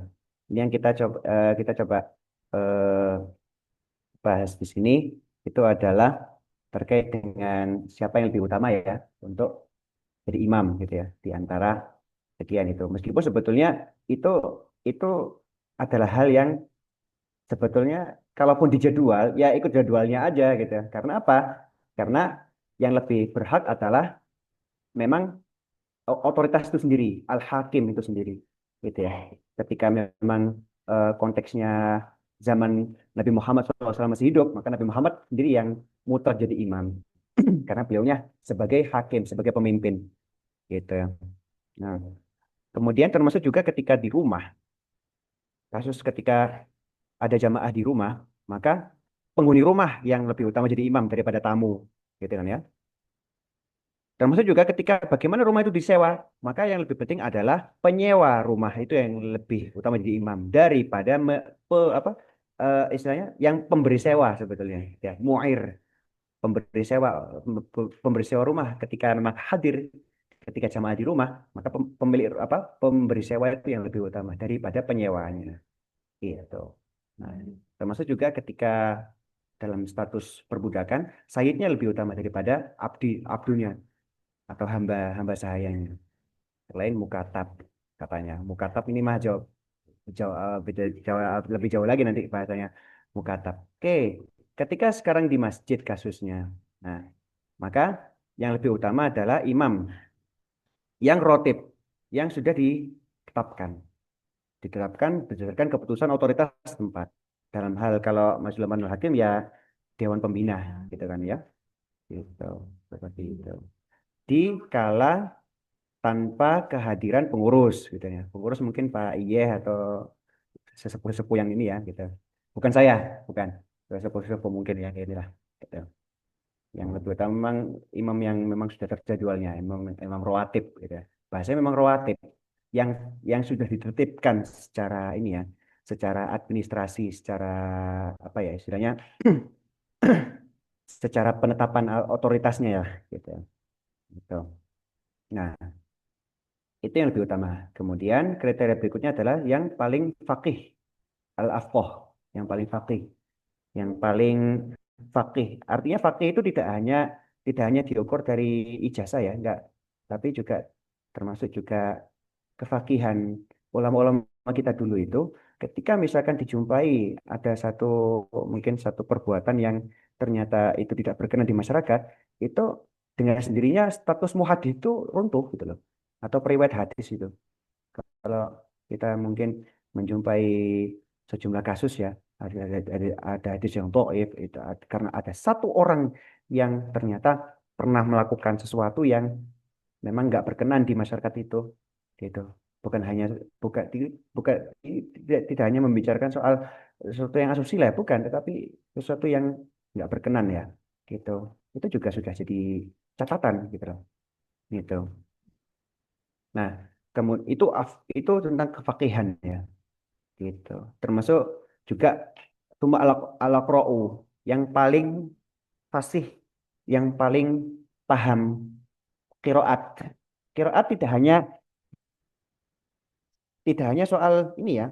Kalau lebih luas lagi ya, tidak hanya soal pengetahuan mana harus imalah majreha wa mursaha gitu kan ya. Imalah di satu kiroat, tapi juga imalah di kiroat yang lain gitu. Yang kiroat itu yang kalau kita kan kiroat Imam Hafiz ya gitu. Itu masih ada lagi itu. Masih kalau menurut Imam Ibnu Mujahid atau Imam Asy-Syatibi itu 7 kiroat. Kalau menurut Imam Ibnu Al-Jazari 10 kiroat gitu. Nah, ke akro itu siapa yang lebih qori, siapa yang lebih ini itu sebetulnya diukur dari hafalan kiroat-kiroat seperti itu gitu. Gitu ya. Bahkan kalau lebih umum lagi tidak hanya hafal satu kiroat tapi hafal beberapa kiroat gitu. Ukuran dari mana? Pernah ujian. Tasmi udah tasmi berapa juz ini? Sama-sama sekalian. Oke, rekan sekalian. Gitu.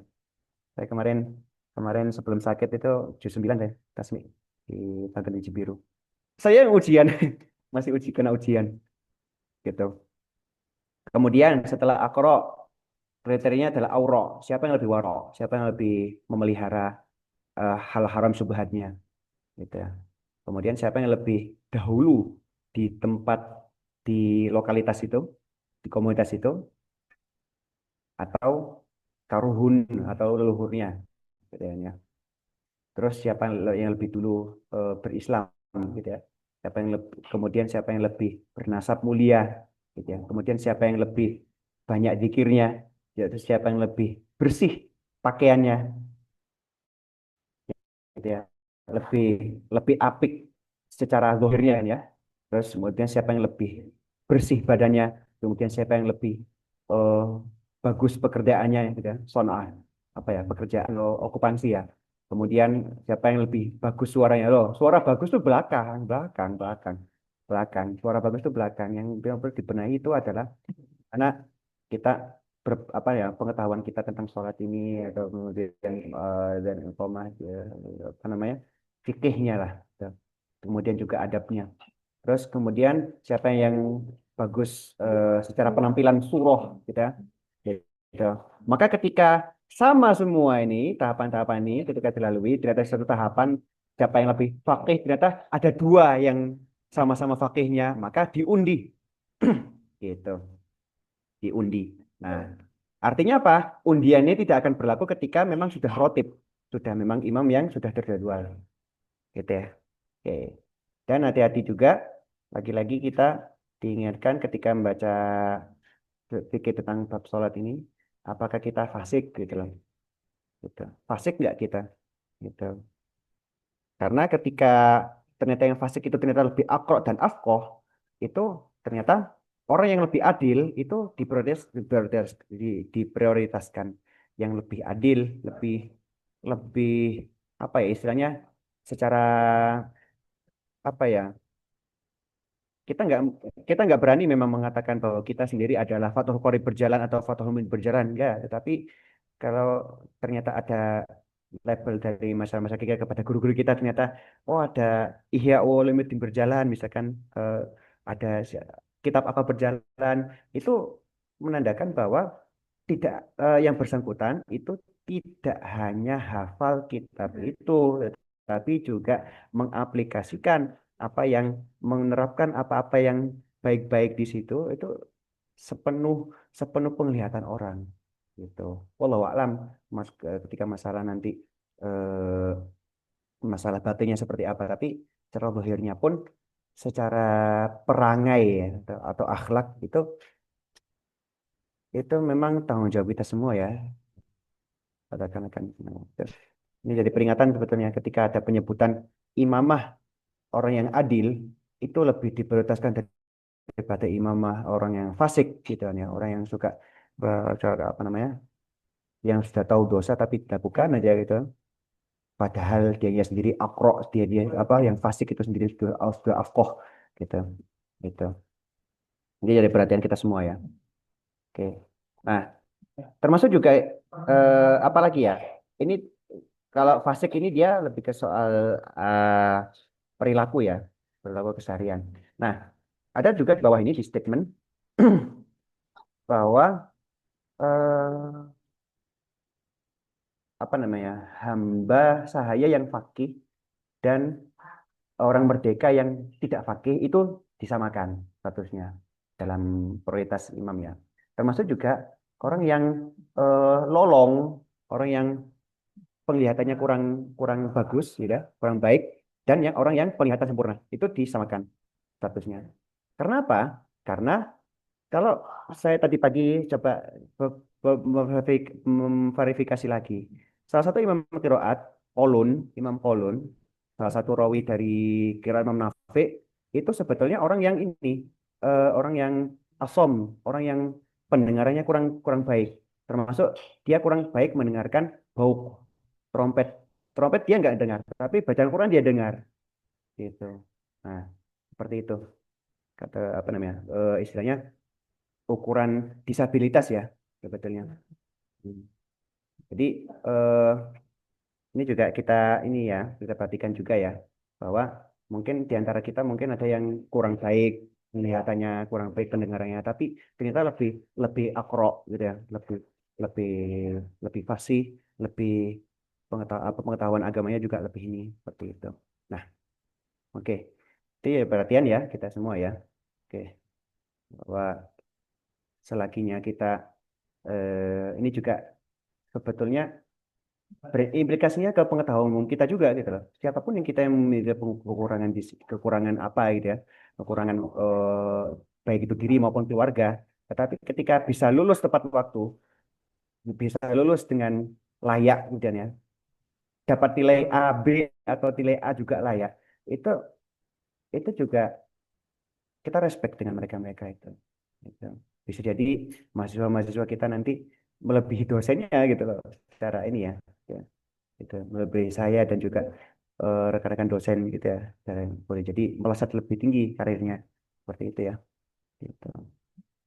Baik, mungkin sekian untuk ini tidak untuk materi kita untuk hari ini. eh dari saya mungkin lebih berat keadaan iqomah sebetulnya. Ini yang jamaahnya ini masih masih sekelumit sebetulnya, masih ini.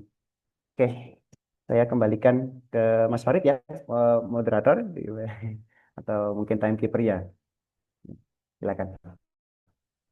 Wallahu a'lam bishawab. Dan juga apa namanya pertanyaannya tadi ya. Pak, di sini nanti ada Baik, pertanyaan yang ingin ditanyakan. Oke, oke. silakan. Terima kasih pada Pak Ahmad. Oke, teman-teman, sekarang kita lanjut ke sesi tanya jawab. Oke, yang ada pertanyaan bisa langsung saja ya di chat atau bisa langsung raise hand.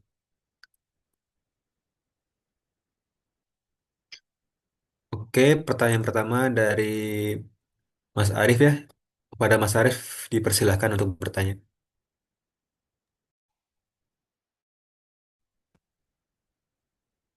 Oke, Bismillahirrahmanirrahim. Sebelumnya Assalamualaikum warahmatullahi wabarakatuh. Waalaikumsalam warahmatullahi wabarakatuh. Perkenalkan, nama saya Muhammad Arif. Bapak, ingin bertanya Bapak tadi terkait mungkin penjelasan Bapak di adzan dan juga iqomah di bab mustami ya, kewajiban bagi para pendengar itu.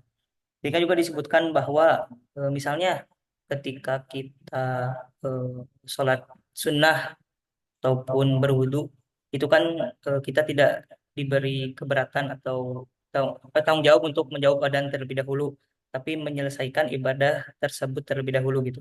Kemudian baru menjawab. Nah, apakah hukum ini itu berlaku ketika misalnya kita beres sholat tahiyatul masjid itu adzannya masih ada, baru kita menjawab adzan tersebut sisanya, ataupun memang ketika kita sudah adzannya sudah beres, pas dengan sholatnya kita baru beres, kita misalnya baru menjawab itu dari awal sampai akhir sendiri gitu. Mungkin itu Pak pertanyaan dari saya. Terima kasih banyak.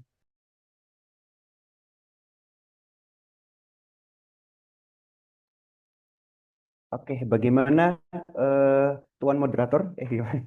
Langsung jawab atau gimana? Bisa langsung dijawab saja, Bapak. Oke, terima kasih. Kalau di bahasa pengadilan yang mulia ya, yang mulia moderator gitu ya. Oke, baik. Eh, oke. Eh, Justru kalau ketika ternyata beres sholat sunnah, terus ternyata adanya belum beres, itu kita masih aman itu. Mungkin masih ya inilah apa namanya, kita jawablah apa yang apa yang eh, terlewat dan juga apa yang ini ya, apa yang nanti berlangsung seperti itu. Nah, karena memang eh, salah satu ketika yang adab kita ya, ketika sudah masuk dalam satu sholat, baik itu sholat sunnah, apalagi sholat wajib itu adalah menyempurnakan betul-betul gitu.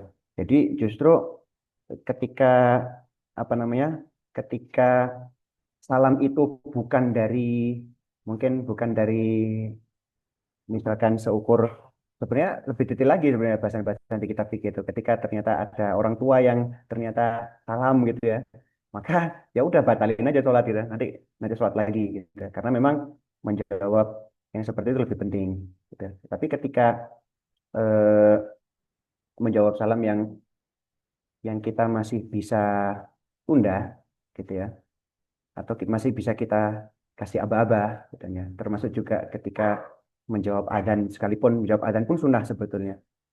Karena adzannya sunnah, menjawab adzannya pun masih ada kesunahan di situ. Meskipun oke, itu mungkin salah satu pendapat aja gitu. Nah, masih ada yang mungkin ada pendapat wajib gitu ya, wajib menjawab adzan. Tapi saya lebih masih yang eh, mengat- em, eh, mau ngambil pendapat yang juga sunnah menjawab azan itu. Nah, maka sholat yang sudah berlangsung tadi itu tuntaskan dulu, gitu. Tuntaskan dulu. Apa ya istilahnya? Karena ketika sudah ada komitmen di awal, di niat ya, di awal, maka niat itu yang mesti kita pelihara. Karena sholat itu yang memang kita niatkan dari awal, itu baru dinilai sholat ketika diawali dari takbiratul ihram, diakhiri dengan salam. Itu baru dikatakan sebagai satu sholat yang secara zahir pun secara zahir fikihnya seperti itu. Nah, artinya kita jaga betul, gitu ya. Terus sampai akhir, baru ketika selesai, ketika ternyata sudah terlewat azan, baru dijawab. Nah, dan segala macam itu ya. Gitu. Gitu. Ya kira mungkin apa ya semacam apa ya istilahnya akar dari pikiran kita tentang ibadah itu seperti itu. Allah Allah. Gitu. Jadi ada pertanyaan lagi. Baik, apakah dari Mas Arief ada tanggapan? Mungkin izin mengkonfirmasi lagi gitu. Berarti Pak, eh, misalnya kita sholat tahiyatul masjid itu ketika muadzin tuh masih membaca hayya ala sholah misalnya. Berarti yang kita jawab itu dari pertama Allahu Akbar ya Pak ya? Atau lanjut mengikuti muadzin tersebut adanya? Atau Eh, gimana? ini sih apa namanya dari Allah Akbar itu sih menandakan bahwa kita memang dengar di awal tapi nggak sempet gitu lah gitu. Betul nggak sempet karena memang sholatnya belum beres gitu. Gitu sih. Gitu. Kalau kita pun menerima menerima seruan adzan itu gitu sih. Gitu. Gitu mungkin. Kalau Oke, baiklah. Apakah ada pertanyaan lagi, teman-teman?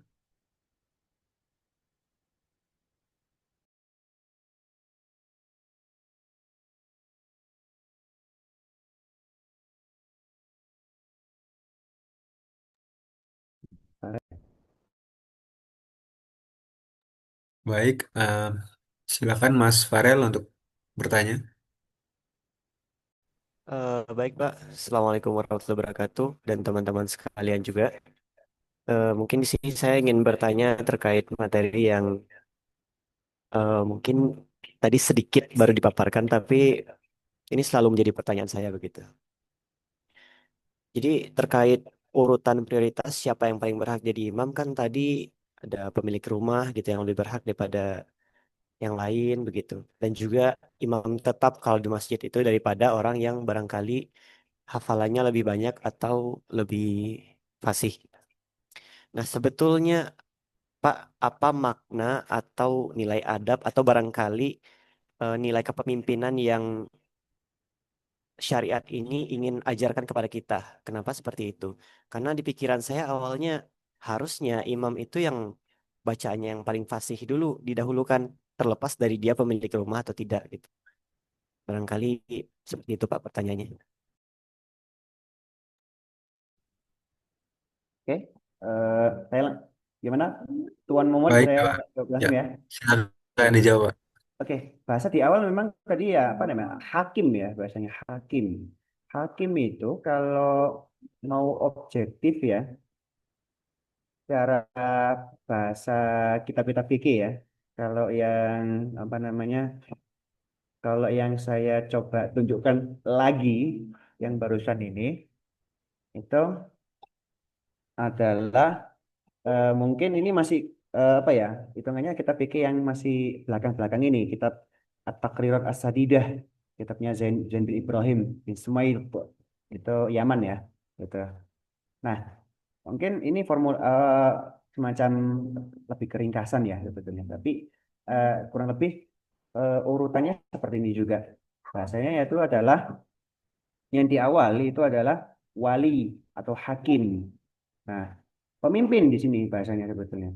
Atau wali apa hakim qadhi kalau di bahasa-bahasa hukum ya, qadhi. Nah, qadhi yang itu adalah negara yang memang kekhalifahan atau memang memang dari awal memang sudah menstate bahwa ini Islam gitu loh. Negara memang satu wilayah atau negara apa atau daulah itu memang berpegang pada hukum yang Islam ya, gitu. Baik itu Quran, hadis, ijma, qiyas dan segala macam usul fikihnya juga dipegang. Nah, nyatanya di kita di kontemporer ini memang masih yang ini ya, masih yang tidak sesempurna itu dalam penerapannya. Nah, gini, eh, ketika memang kasusnya memang si wali qadhi atau hakim ini, gitu ya. Saya tidak katakan hakim bukan hakim negeri Dubai, bukan hakim negeri Abu Dhabi, bukan itu beda lain lagi bahasanya beda itu bahasa politisnya mereka hakim. Tapi yang kalau di bahasa kita fikih ini lebih ke dipadankan kalau di kita hakim atau wali qadhi gitu ya.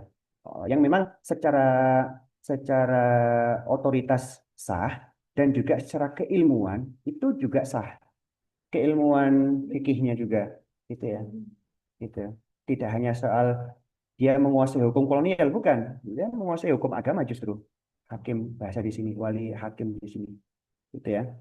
Jadi ketika wali atau hakim ternyata hadir di masjid itu, maka beliau yang lebih berhak sebetulnya daripada daripada imam yang khotib yang memang sini. Karena memang secara kewilayahan hakim yang bersangkutan yang layak memang itu ada di dalam tanggung jawab beliau termasuk juga wakafnya termasuk juga urusan muamalah dan sebesar itu gitu loh ketika memang kasusnya di wilayah yang memang seperti itu bukan yang seperti kita mungkin apa presiden gitu presiden pun belum masih tidak bisa dikatakan wali hakim di sini di bahasa kitab fikih ini gitu loh. Masih belum itu atau kalau yang lebih tepat siapa misalkan hakim hakim mahkamah mahkamah al-Ulya mahkamah agung misalkan atau siapa gitu itu itu ternyata masih belum layak kalau dipadankan dengan istilah al-wali al-hakim di sini gitu ya artinya apa ya eh, imam imam rawatib itu memang kalau bisa dikatakan apa ya kalau saya pernah baca satu artikel yang lebih umum sebetulnya artikelnya M. Harun Najib itu bahkan nggak jarang ketika imam yang kelihatannya imam gitu itu memang adalah kemauan dari otoritas gitu gitu paling nggak kalau kalau nggak mau betul itu setidaknya ditunjuk oleh otoritas setempat dalam hal ini mungkin kalau di Masjidil Umarul Hakim ya pembina gitu kan ya dewan pembina seperti itu atau kalau taruhlah di Masjid Istiqlal sekalipun itu otoritas tertingginya ada di yayasan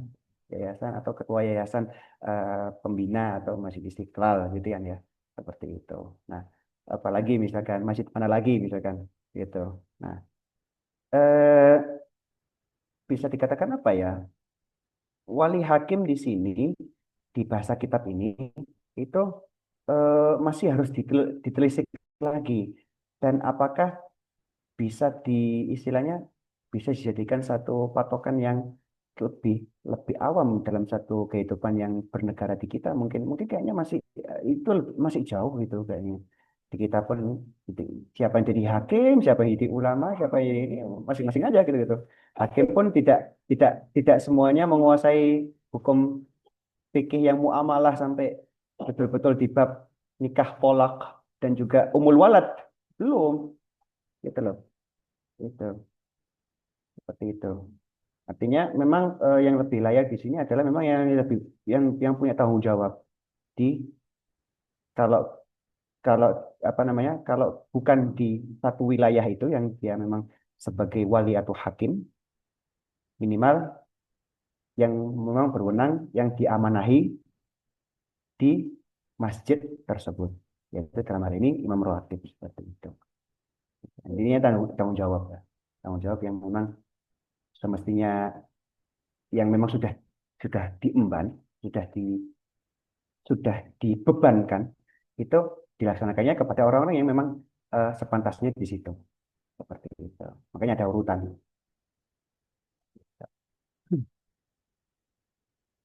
Ya Allah a'lam. Ya, sorry. Ya, terima kasih Bapak atas jawabannya. Pada Mas Farel, apakah sudah menjawab? Oke, oke. Terima kasih juga Bapak sudah menjawab pertanyaan saya dan memang komprehensif tadi.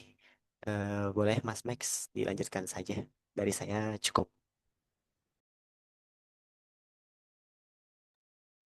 Oke, baiklah karena waktu untuk sesi pertanyaan mungkin dicukupkan, kita akan lanjut ke sesi penutupan. Nah, teman-teman, Alhamdulillah kita sudah sampai ke ujung kegiatan pertemuan pertama SIMMLH 2025. Sebelum menutup, alangkah baiknya kita dokumentasi dulu ya kepada teman-teman sekalian untuk bisa menyalakan kamera teman-teman sekalian.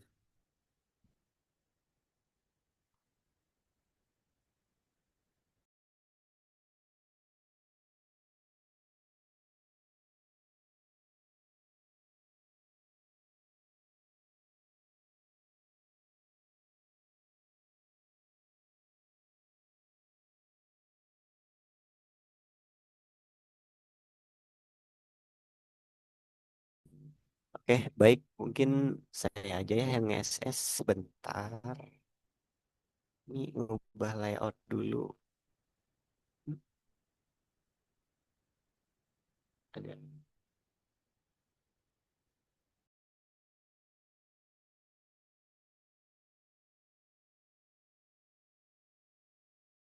Oke, ini layoutnya nggak bisa diubah ya teman-teman ya. Jadi barangkali akan dilakukan beberapa kali take. Em, 5 di sini, 5 kali take. Atau sebentar, di speaker. Nggak, oh bisa deh. Oke, oke, oke, sip, sip. Nice, nice. Oke, tapi tetap 2 kali take. Jadi teman-teman siap-siap aja. Nanti saya akan hitung ya, mundur. Mangga disiapkan gaya terbaiknya. Kita ada yang kebalik. Oke, sip. Bismillah ya. 1, 2, 3. Oke, yang slide 2 ini nggak tahu siapa, tapi eh, siap-siap akan saya tag juga. Sebentar, saya save dulu yang barusan. Hmm, Slide 2, oke. Oke, siap. 1, 2, 3.